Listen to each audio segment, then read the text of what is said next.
చేయకూడదు. ఎబ్రీ పత్రిక 2వ అధ్యాయంలో ఈ మాటలు రాయబడ్డాయి. చూడండి, రక్షణ నిర్లక్ష్యం చేస్తే ఎంత భయంకరమైన శిక్ష ఆడ రాయబడింది. ప్రియ దేవుని బిడ్డలారా గమనించండి. 3వ వచనము, ఎబ్రీ పత్రిక 2వ అధ్యాయం 3వ వచనము, ఎంత గొప్ప రక్షణను మనం నిర్లక్ష్యం చేసిన ఎడల ఎలాగ తప్పించుకుంటావు? దేవుడే నీ కొరకు తన కుమారుడు పంపి మన పాపముల కొరకు ఆయన శిక్ష అనుభవించి ప్రాణం పెట్టి చనిపోతే నీవు ఆ రక్షణ నిర్లక్ష్యం చేసి ఎలా తప్పించుకుంటావు? అది అసాధ్యం. పోయి దేవుని బిడ్డలారా, ఆ రక్షణ ఎలా ప్రారంభమైనది?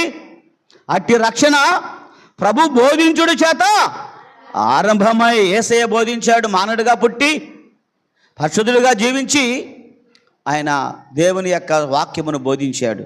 బోధించుడు చేత ఆరంభమై దేవుడు తన చిత్తానుసారముగా చేసిన సూచక్రియల చేతను మహత్కార్యముల చేతను నానా విధముల అద్భుతముల చేతను పరిశుద్ధాత్మలైన వరముల చేతను అనుగ్రహించుట. కాబట్టి యేసు ప్రభువు చేసిన అద్భుతాలు సూచక్రియలు దేని సూచిస్తున్నాయి? యేసుక్రీస్తు దేవుడని సూచిస్తున్నాయి. ఆయన సర్వశక్తిమంతుడని సూచిస్తున్నాయి. కాబట్టి ఆ సూచక్రియలు చూసైనా మారు మనసు పొందుతున్నారా? దేవుని